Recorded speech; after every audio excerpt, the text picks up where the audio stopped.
Mon petit poteau, ma petite potouffe, calmez vos ardeurs. Ah oui, t'es tout émoustillé à l'idée de voir Aganezuka ou Mitsuri. Ils vont censurer post-prod, vous allez saigner du nez. Ça va rajouter une petite salopette à Aganezuka, un petit legging col roulé à Mitsuri, les bougs ils vont ressembler aux pélissards, vous allez moins rigoler.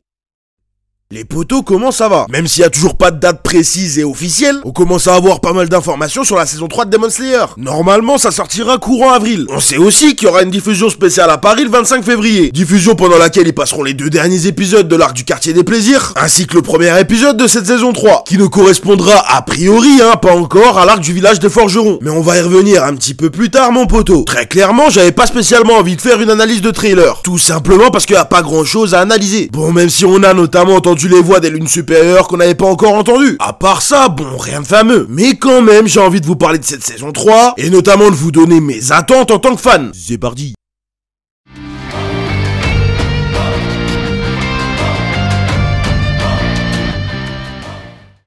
Alors commençons par ce qui fera très probablement l'objet de ce premier épisode. Comme je te le disais avant, grâce au trailer, on a notamment entendu les voix des lunes démoniaques supérieures. Voix originales, je précise. 3 parmi elles sont nouvelles. Et donc on connaît maintenant les seiyuu des premières, 4e et 5e lunes démoniaques supérieures. Et le moins qu'on puisse dire, mon poteau, ils ont clairement pas pris n'importe qui. Ah oui, le seiyuu de Kokushibo sera Okyayu Ryotaro. Tu le connais. C'est notamment le seiyuu de Scar dans Fullmetal Alchemist, qui est soit dit en passant un des meilleurs personnages de Fullmetal Alchemist. Accessoirement, c'est aussi celui qui interprète Byakuya Kushiki. Est-ce que j'avais besoin de préciser que là on parle de Bleach? Bon, à vous de me dire. Antengu, qui est la 4e lune démoniaque supérieure, sera quant à lui interprété par Toshio Furukawa. Bon alors très franchement, je sais pas comment ils vont s'organiser. Je sais pas s'il y aura plusieurs seiyuu pour le personnage, ou bien si c'est le même book qui va interpréter différentes voix. On sait que c'est tout à fait dans ses cordes, vu que c'est très clairement un pilier du game des seiyuu. Ace dans One Piece et Piccolo dans DBZ pour ne citer que. Le seiyuu de Gyoko, la 5e lune démoniaque supérieure, sera Kosuke Toriumi. Kiba dans Naruto, Mista dans Jojo, et même plusieurs personnages notables du jeu vidéo. Ajoutez à ça Akaza et Duma qui ont déjà été introduits, et donc forcément ça me donne encore plus de hype pour la réunion des lunes supérieures. Parce que oui, mon poteau, comme je te le disais avant, c'est probablement cette séquence qui fera l'objet de l'épisode 1 de la saison 3. Mais pas seulement. Très concrètement, l'assemblée dure un chapitre et demi. Le deuxième chapitre étant partagé avec un rêve fait par Tanjiro. Un rêve très intéressant qui contribue notamment à développer le lore Demon Slayer. Et donc tu l'auras compris, j'attends beaucoup de ces deux éléments. Je veux pouvoir ressentir la froideur de Muzan, la tension d'Akaza vis-à-vis de Duma, ou encore la prestance et la supériorité de Kokushibo. Je veux également de la clarté et de la douceur dans l'introduction des deux personnages importants que sont Sumiyoshi et Yorishi. Ces deux scènes sont relativement importantes pour l'histoire puisqu'elles font la transition entre l'arc du quartier des plaisirs et l'arc du village des forgerons. Même si j'ai très peu d'espoir, ils rajouteront peut-être une scène qu'ils ont totalement coupée de l'arc du quartier des plaisirs. J'ai très peu d'espoir qu'ils la mettent parce que c'est une scène du passé d'Inosuke et on sait qu'il fait pas partie des protagonistes de cet arc. En tout cas, il y a vraiment matière à commencer cette nouvelle saison avec du lourd.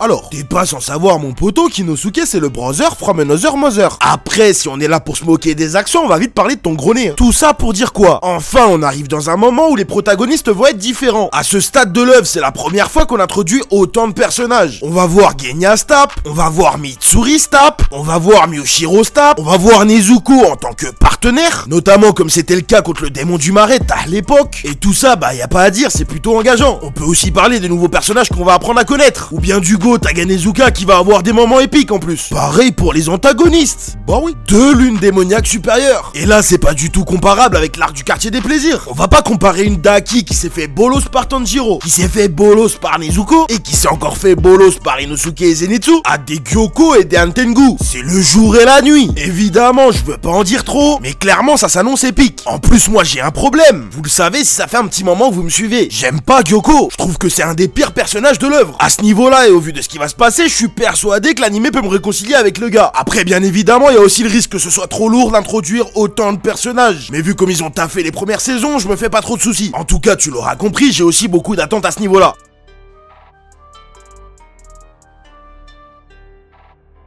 Poto, les thèmes. Que serait l'animé Demon Slayer sans ses OST? Poto, clairement, je vais te le dire comme je le pense. Pour moi, et si t'es pas d'accord, c'est ton problème, Kimetsu no Yaiba, c'est top 3 des meilleurs OST, tout anime confondu. Au niveau du ratio qualité-quantité, c'est difficile de trouver mieux. Énormément d'OST et de thèmes marquants dans l'animé. Aucun doute que ça fait partie du package qui a contribué jusque-là à ce que Demon Slayer soit une dinguerie en animé. Maintenant que tout ça est dit, forcément, derrière, il y a la rançon de cette gloire. Ça veut dire quoi, mon poteau? Ça veut tout simplement dire qu'ils peuvent pas se permettre de faire moins bien. Ça veut tout simplement dire dire que les attentes sont énormes à ce niveau-là. Comme je te le disais avant, il y a matière à faire de nombreux et différents thèmes. Et en plus, au vu du scénario, il y aura largement la place d'introduire les personnages avec leurs différents thèmes. Tous les personnages cités dans cette vidéo auront leur moment. C'est clairement cette saison, selon moi, qui peut mettre tout le monde d'accord. Et donc je me répète, mais il n'y a pas le droit à l'erreur.